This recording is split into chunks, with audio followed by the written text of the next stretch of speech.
बिस्मिल्लाहिर्रहमानिर्रहीम। अस्सलाम वालेकुम व्यूअर्स, कैसे हैं आप लोग।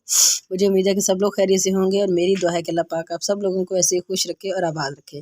तो जनाब, आज जैसा कि आप लोग देख रहे हैं स्वांजना आप लोगों के सामने, तो मैं आज आप लोगों के लिए स्वांजना गोश्त की रेसिपी लेके आई हूँ, जो कि बड़ी ही सर्दियों की एक बड़ी सौगात है। लोग इसे बहुत पसंद करते हैं। तो देखें जी, इसका तरीक़ाकार थोड़ा डिफरेंट है। तो मैं आपको सबसे पहले ज़्यादा इसी चीज़ के बारे में बताऊंगी, क्योंकि बाकी सालन तो बंदा भून के सारा कुछ बना ही लेते हैं। जो स्टेज इसकी शुरू की होती है वो मुश्किल होती है कि करना क्या है इसका। अब देखेंगे ये स्वांजना, तो इसमें आपने सबसे पहले इसको साफ़ करना है। ये देखें, इसमें ये जो इसकी खिली खिली कलियाँ हैं, ये देख रहे हैं, जितनी भी है वो सारी निकालें इस तरीके से।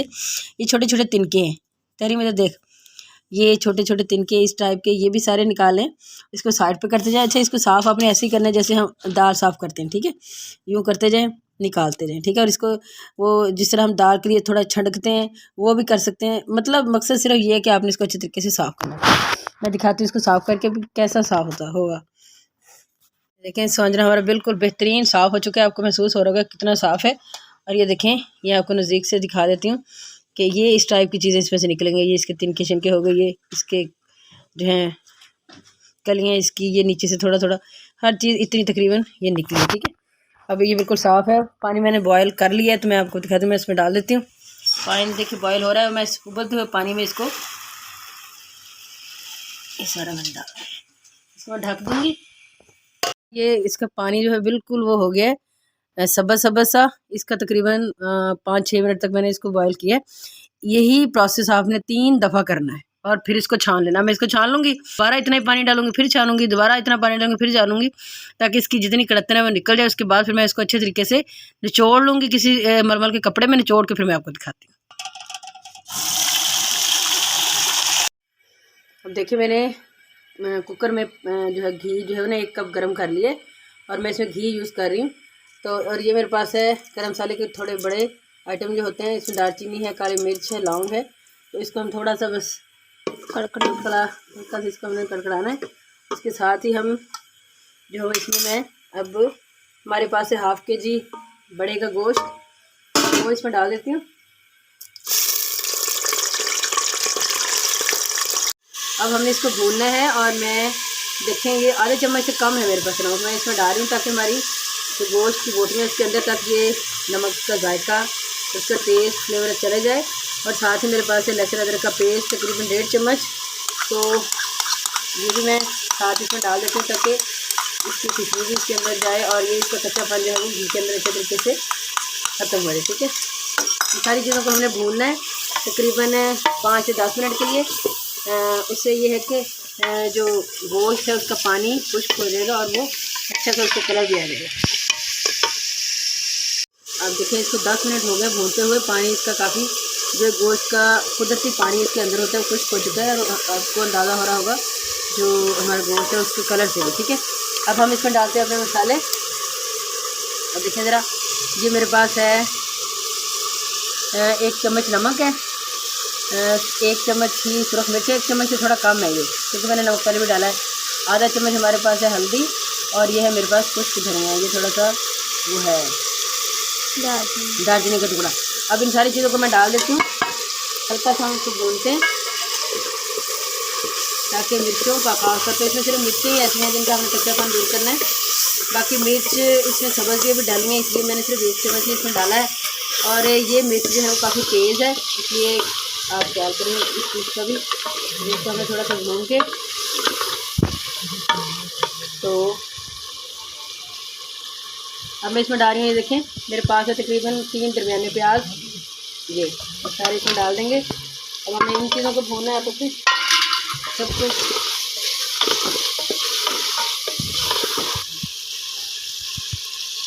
ठीक है, अब इसमें ये तकरीबन मेरे पास है 2 बड़े टमाटर, ये भी इसमें चले जाएंगे।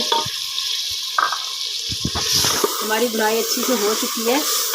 अब क्या करना है हमने, बस अब मैंने इसको इसमें पानी डालना 2 गिलास और अब हम इसको कुकर में पकाएंगे तकरीबन कितने मिनट के लिए, 25 मिनट के लिए, क्योंकि ये बड़ा गोश्त है तो ज़ाहिर इससे देर लग सकती है। बस मैंने 1.5 गिलास काफ़ी डाल दी, पहले भी इसको भून चुके हैं, इसलिए में ये बेहतरीन सा हो जाएगा।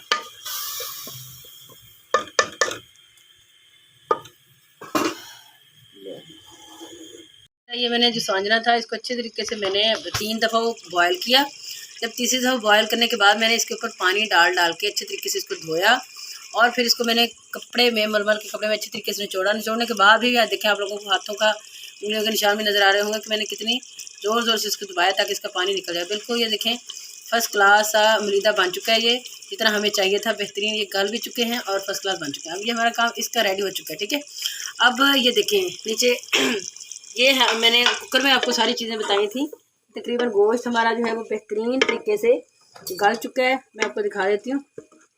ये देखें आप, वैसे ही नज़र आ रही है वैसे तो, लेकिन ये देखें आप कितने अच्छे तरीके से गल चुकी है बोटी, ठीक है। तो अब इसको मैं जो इसका पानी है हल्का सा वो मैं खुश्क कर लेती हूँ और दूसरी देगची में हम इसको मैं उड़ेलती हूँ। हाँ, अब देखिए इसमें आप देख रहे हैं कि इसमें हल्का हल्का पानी भी है, गल चुका है गोश्त हमारा बेहतरीन, घी भी तकरीबन लग चुका है लेकिन हल्का हल्का इसमें है, ठीक है। अब इसको मैंने अलग से देगची में निकाल लिया है, फिर दूँगा सर इसमें ये ना मैं अब ये डाल रही हूँ इसी टाइम पे आके, इसको मैंने पूरा खुश्क नहीं किया, ठीक है। इसको मैं इसमें डाल रही हूँ, क्यों डाल रही हूँ, इसलिए डाल रही हूँ ताकि अच्छे तरीके से सारे मसाले वगैरह इसके अंदर आच बस जाएँ, ठीक है। और साथ ही इसमें एक और चीज़ भी मैं ऐड कर रही हूँ, हाँ। अब इसमें ये दही है हमारे पास तकरीबन 1 कटोरी दही जो है वो इसमें लाजमी डलता है इसके अंदर, इससे इसका हल्का सा जो खट्टा जायका आता है उससे बड़ा ये मज़े का स्वांजना जो है वो लगता है। अब साथ ही इसमें ये सब्ज़ मिर्चें भी लाजमी इसमें डलती हैं, ये मैंने डाल दी हैं। सुरख मिर्च मैंने 1 चम्मच डाला था, ठीक है। तो क्योंकि वो मिर्च बहुत तेज़ थी जो, अब मैं इसको ना इसी तरीके से हिला के अच्छे तरीके से इसको मैं दम पे लगा दूंगी। कितने मिनट के लिए, 10-15 मिनट के लिए, ठीक है। बस जितनी देर में इसका घी निकल आता है, क्योंकि सारा कुछ इसका पक चुका है, गोश्त भी पक गया है और जो हमारा स्वांजना है वो भी रेडी है। इसमें ज़रूरत नहीं है किसी भी चीज़ को मज़ीद गलाने की, बस हमने इसको नरम नरम सा रखना है। इसको मैं अब दम पे लगाऊंगी और बाद में हम इसका मैं दिखाती हूँ आपको। और चीज़ बताना भूल गई हूँ, ये सब्ज़ धनिया भी इसमें डाल रही हूँ, बाकी जो है वो बाद में डालूंगी ताकि इसका फ्लेवर मज़ीद अच्छा है। अब इसको मैं दम पे रख देती हूँ ढक्कन दे के दरमियानी सी आंच पे, ठीक है। तो सारा घी बाहर आ जाए। देखिए इसको करते करते ना ये देखिए सारा जो इसका जो दही था, दही का पानी भी खुश्क हो गया। आपको एहसास हो रहा होगा इसको देख के, ये देखें बिल्कुल चमक रही है। चमकने का मतलब ये है कि भी घी इसमें से निकल आया। अच्छा, तो मज़ीद अब हम इसका घी निकालने के लिए क्या करेंगे, अब ये पानी इसका बिल्कुल खुश्क हो चुका है और 1 किलो हमारा था जी स्वांजना और आधा किलो गोश्त था। बाकी सारा कुछ मैंने आपको बता दिया। अब देखें आप हल्की आंच पर आके इसको ढक दूँगी मैं ताकि इसका सारा घी बाहर आ जाए। बस फिर हमारा जो सालन है ये बिल्कुल डन है। और वैसे भी अब ये डन हो चुका है लेकिन मैं इसका घी निकालना चाह रही हूँ, तो इसको मैं ढक देती हूँ और 5 मिनट बाद दिखाती हूँ। अब देखें ज़रा मैंने ऑफ़ कर दिया और देखें इसका घी कितना प्यारा साइडों से भी, और ये सारा जो है वो निकल आया है। अच्छा, अक्सर औकात ऐसा होता है कि हम सालन में घी भी अच्छा डालते हैं लेकिन घी निकल नहीं रहा, तो बड़ी परेशानी होती है कि भी कोई जो उसकी तरी है वो नहीं आ रही, तो बड़ा बुरा लगता है। तो आपने उसके लिए यही तरीकाकार है कि आप बिल्कुल हल्की आंच पे उसको 5 से 7 मिनट के लिए दम लगा के रख दें, सारा घी उसका बाहर आ जाएगा। जैसे अब देखें इसमें आ गया, इसमें वैसे भी घी ज़्यादा डलता है। अब ये हो चुका है हमारा सालन जी बिल्कुल डन। अब मैं इसमें सब्ज़ धनिया डालती हूँ और इसमें मैं डालती हूँ गरम मसाला, तकरीबन ये ज़्यादा नहीं पिसा हुआ, तो आधा चम्मच से ये कम है, ये मैंने डाल दिया। और साथ ही थोड़ा सा इसमें डाल रही हूँ मैं अदरक कटी हुई। इसको अब हम हिला लेते हैं, अच्छी तरीके से मैं हिला देती हूँ और आपको डिश आउट करके दिखाती हूँ। लेकिन ये बेहतरीन हमारा स्वांजना गोश्त जो है वो रेडी हो चुका है। यकीन करें यूँ बनाए कि कुश्ता बना है। बेहतरीन हमारी बोटियाँ भी अच्छी तरीके से गल चुकी थी और ये भी बड़ा बेहतरीन। बस इसका ये है कि आपने अच्छे तरीके से इसको निचोड़ना है और खुश्क करना है, बस बहुत अच्छा बना ये। तो मैं उम्मीद है कि आप लोगों को हमारी ये रेसिपी जो है पसंद आई होगी। इंशाल्लाह अगली वीडियो में आप लोगों से दोबारा मुलाकात होगी। लेकिन जाने से पहले हमेशा की तरह आप लोगों से एक रिक्वेस्ट है, प्लीज़ प्लीज़ प्लीज़ हमारे चैनल को सब्सक्राइब और लाइक और शेयर कर दिया करें, आपकी बड़ी ही मेहरबानी होगी। इंशाल्लाह फिर मिलेंगे, तब तक के लिए हमें दीजिए इजाज़त। अल्लाह हाफिज़।